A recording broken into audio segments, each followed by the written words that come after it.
Ngayon ay gagawa tayo ng line sa AutoCAD with 55 degrees. Punta tayo sa line, click yung endpoint ng empty box, then hanapin yung 55 degrees. Mas madali itong mahanap kapag may gamit kayong mouse. Yan, 55 degrees, click enter. Then type offset 0.25, enter. Select, type M for multiple, then click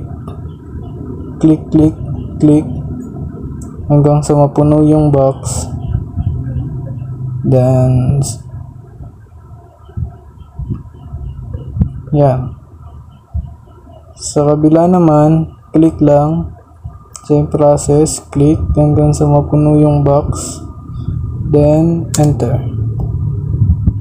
Kapag ganyan na yung line nyo, punta tayo sa baba ng management, makikita nyo yung trim, then then click extend. Click the box, then enter, then drag lang po ba. Yan, pwede nyo naman i-click kung gusto nyo. Yan, ganyan. Yan, yung iba pag di na nakukuha, click na lang para mas madali. Yan, then click.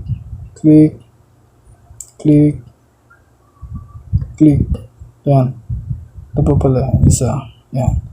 Then, enter. Ngayon naman, dahil may excess pa sa labas ng box, sa baba ulit ng manage, yung trim, click yung trim, then, box, enter. Then, swipe pababa sa labas ng box para matanggal yan. Yan, ganyan. Yan.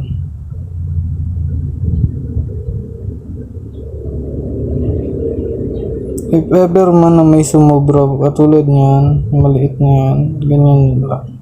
Pwede nyo naman i-click or i-zoom para mas matanggal. Then, enter. Ngayon naman ay gagawa tayo ng text. May code naman na dtext ba, pero mas ginagamit ko tong single line. Yan. Specify height, then width, type 0, enter. Ngayon ay makakapag enter kayo ng text dito. Lagyan natin ng drawn by, then click enter. Ngayon nakikita nyo malaki yan. Click nyo lang yung box, click the text and click the box, then hanapin nyo yung properties, under text, hanapin nyo yung height, then type 0.3. Makikita nyo yung maliit na yan. Yan. Then para magalaw yan, mapunta natin dito, click lang yung box, then yan. Yan. Para mas malaki, type zoom, enter.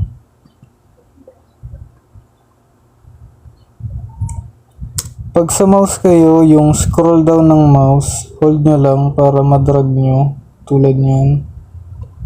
Yan. Para madrag. Then enter.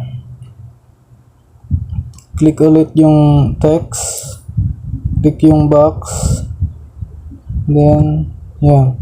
Kita nyo nandun yun kasi naka set siya sa endpoint, then undo lang, undo para bumalik, then zoom ulit, zoom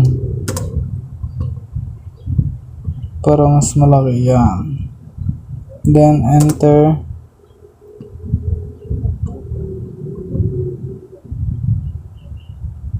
enter,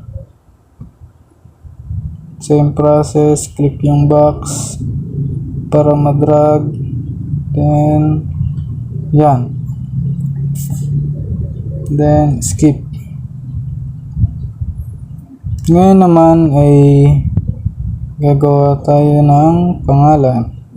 Ang pangalan ay malaki. Yan, make sure na center siya.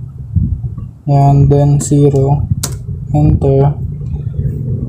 Tulad sa akin, a.j.gratuito, then click,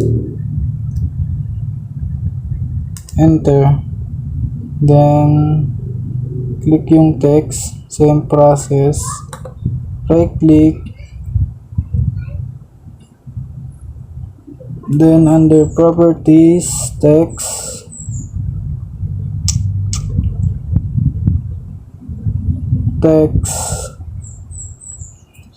palitan yung height 0.5, tapos yung width 0.5. Yan, i-zoom out ko lang para mas makita. Yan, then zoom,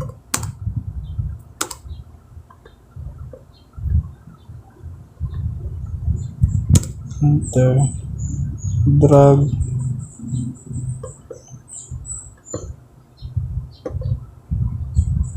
yan, kitang-kita yung box, yung size ng box.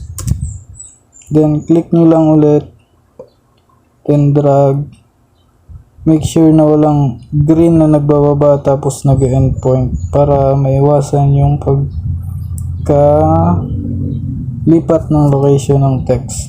Yan, then click. Ngayon naman ay para sumakto yan, papalitan natin yung height ng 0.7, yan, or 0.8 kung ano gusto nyo. Gusto ko ata yung 8. Yan, then sa width naman okay na yan, then drag lang ulit, make sure na naka-center siya. Yan, then skip. Ngayon naman ay gagawa tayo ng supang text. Kagaya nito, dito natin ilalagay. Single line ulit, same process, endpoint 0. Yan, then type student. And yan, nakita nyo, malaking malaki. Same process, click, right click, properties, text 0.3, then drag. Yan, drag lang. Kita niyo yung green, dapat walang mag-green dyan. Kasi kapag may nag-green dyan, tulad nyan, pupunta siya doon. Kaya undo nyo lang, undo 1, then same,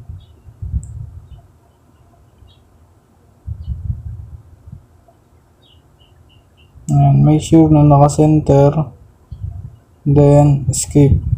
Ngayon naman ay gagawa tayo ng circle and number. Una, pindutin yung line end to end. Yan, then enter. Another one, line Pindutin nyo yung line. Then, end to end. Yan. Then, enter. Ngayon, may center point na tayo. Gagawa na tayo ng circle. Make sure na nandito siya sa center. Then, click, drag, hanggang sa makuha nyo yung kung gaano kalaki yung gusto nyong circle. Then, click, enter. Then, para mawala to, click nyo lang tapos delete. Click, delete. Then, para makalagay, add text ulit. Specify.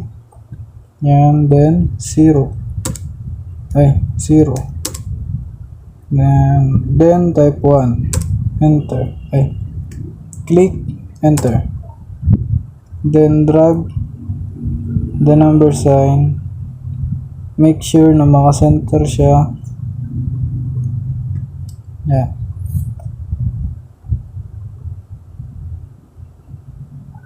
Yan. Then, skip. Yan. Ngayon, nakagawa na tayo ng ating activity. Sana ay ito ay na-save. Maraming salamat.